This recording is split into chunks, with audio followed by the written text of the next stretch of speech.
This is not the second time we've done this. Definitely the first. Definitely the first. No audio issues whatsoever the last time. It was perfect. Perfect. It was perfect. This is going to be perfect. Sorry.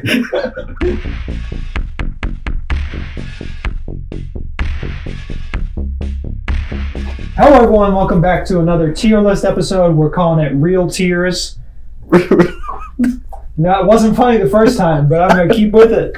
I think it is very funny. It's maybe the most creative thing we've ever come up with. Everything we do here is creative. Yes. Our phone bit. The name getting real. We're ranking the movies of Phase 4 Marvel Cinematic Universe.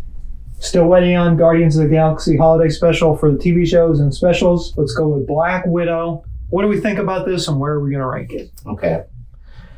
We both agreed at the time this movie was maybe 10 years too late. Yeah, very late. You had a great thing that it should have been released between Infinity War and Endgame.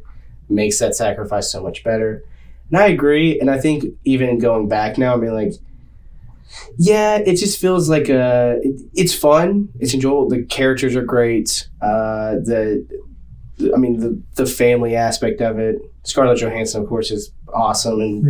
And we get Yelena, who is Florence now... Pugh is just amazing. Who I have a feeling is just going to be in all things Marvel for the next decade. But just really cool aspects, a lot of fun. It kind of just feels like an hour and 45 minutes of a TV show. And I think it'll get better with age, where you're not beholden to the release dates. You're beholden to watch it whenever you want. Yeah. And it's a very good movie. There are a couple things that are kind of misses, but that's with all Marvel stuff.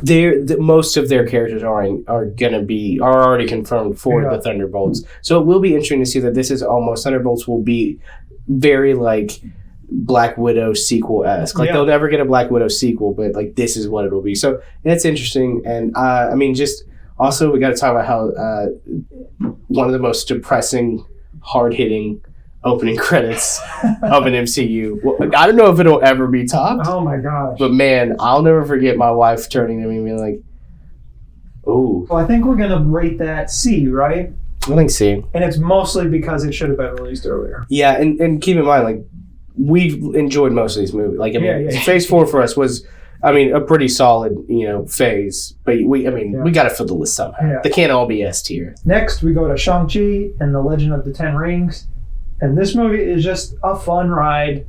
It does have that Marvel problem at the end that She-Hulk has pointed out, where it's like just big budget CGI nonsense, takes away from the emotional aspect of the story. But overall, the overarching story is amazing, and it's an origin story that feels fresh. And it's an origin story that, like, when you pitch it, you're like, really? Like, just a guy who's really good at martial arts? Like, okay. But it slaps. It's a great movie. The fight scenes are awesome. Probably the best we've ever had in a Marvel movie. I would say so. The most realistic, the most like visceral fight scenes. It looks cool. The characters are a lot of fun. The acting's great. Awesome soundtrack. The best that we've had at that moment since the first Black Panther movie. Just a lot of fun. Where does it land? Well, since it's one of your favorites, but it's not one of my favorites. I still like it. I don't know why I'm saying. Why do you hate this movie? I don't know why I'm saying it's one, but I think it's A tier. Yeah. I think it's a good watch, good origin story, big dumb battle at the end. A solid A tier, could be bumped up on a rewatch. Look, we're about to talk about Eternals. We have it B tier. I'm just giving you this up front.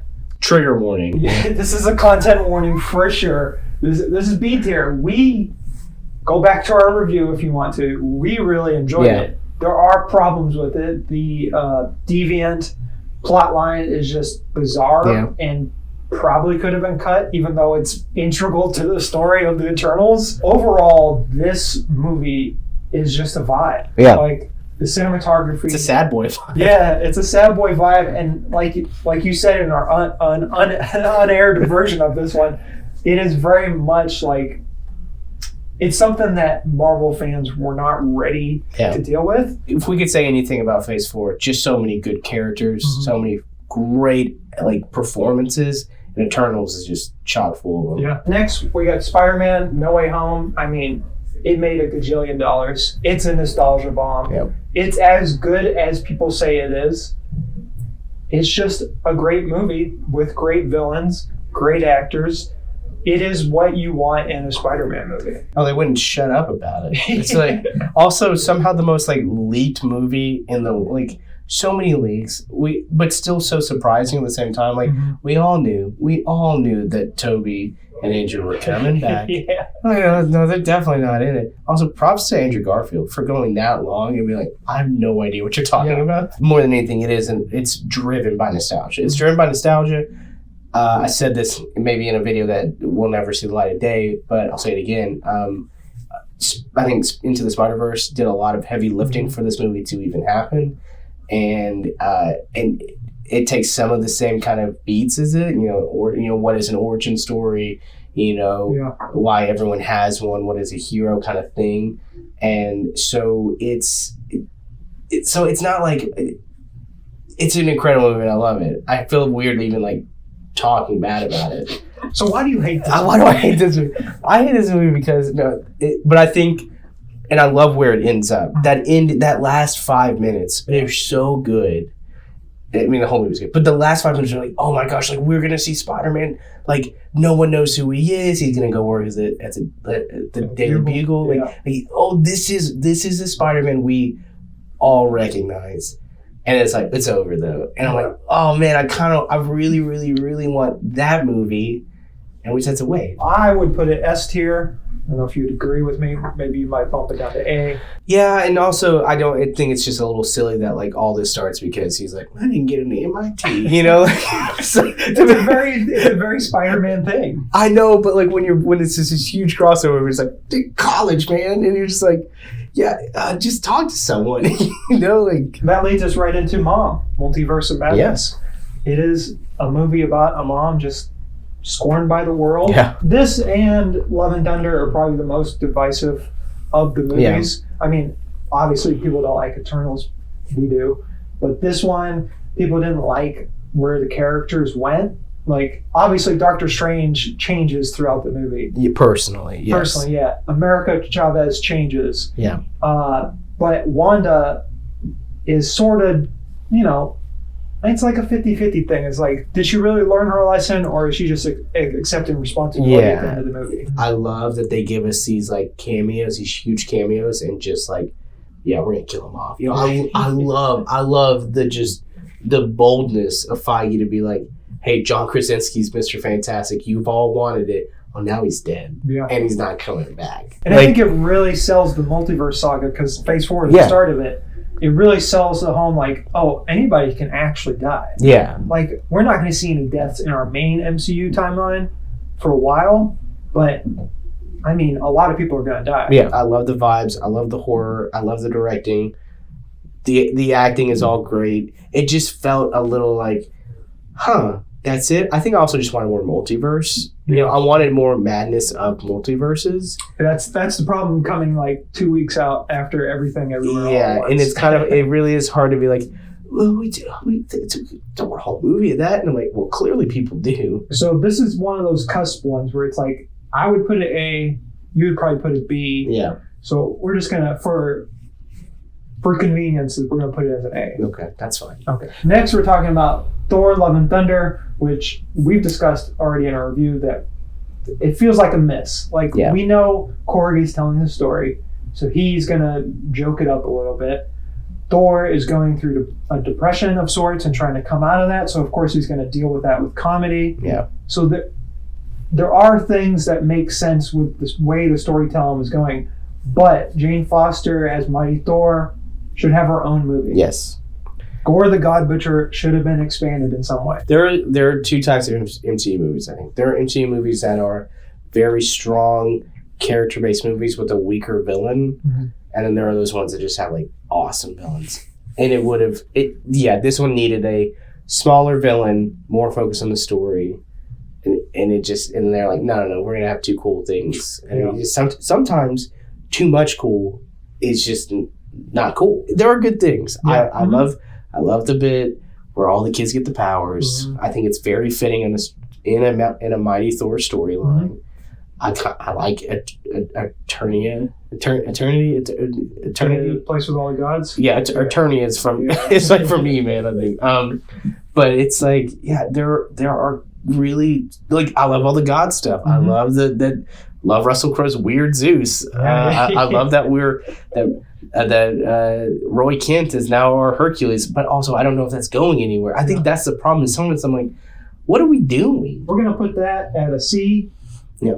And now we'll go to Wakanda Forever. Probably recency bias, but this is probably the strongest out of the Phase 4, I would say. Yes. Take out the FBI storyline a little bit, condense it down, and you've got a really well-told story about grief and revenge and the Moors introduction. Just like, again, it's recency bias, but it feels like it's the best. But also, we can set that aside because we have all been so aware of this movie being made, of like Chadwick Boseman's death, some other on-set things that may have stopped the delayed production. What are they going to do? Who is going to be Black Panther? What's next?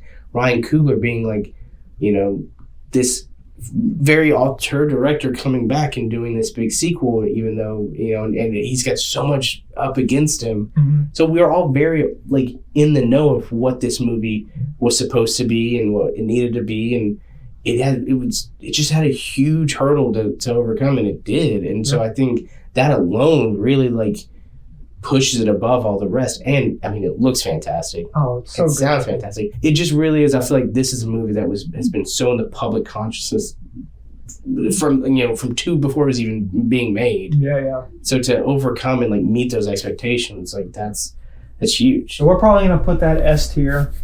I think so. If we were to rank them all, none of these movies are probably S tier, but for Phase 4, these are S tier. And we do love Marvel, so. And I think what's really great about Wakanda Forever and No Way Home is it sets up stuff that's going to happen in Phase 5. Yeah. And that's why I think they're more S tier than the other ones, because I can see that. At the end of the day, it's like Marvel movies or whatever. Not everyone's going to like them.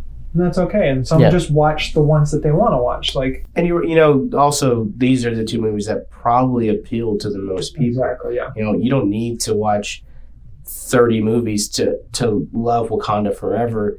You don't totally need to watch everything for Spider-Man, but like it's a nostalgia driven movie. So of course people are like, what, Tobey Maguire's back? I gotta see this. Like I haven't seen any of the new ones, but I gotta see this one. It's like a $2 billion S tier right there. But Thor: Love and Thunder made more than Ragnarok, so who knows? Who knows? You can't predict anything. I can't. Black Adam's gonna come into the Marvel Cinematic Universe. Is the hierarchy of the MCU about to change? Oh, definitely. I mean, if you don't cast The Rock at this point, you're doing a disservice. Should The Rock have been Hercules? No. I need something bigger. He's already done that. He's already done Hercules. Bring the wig back.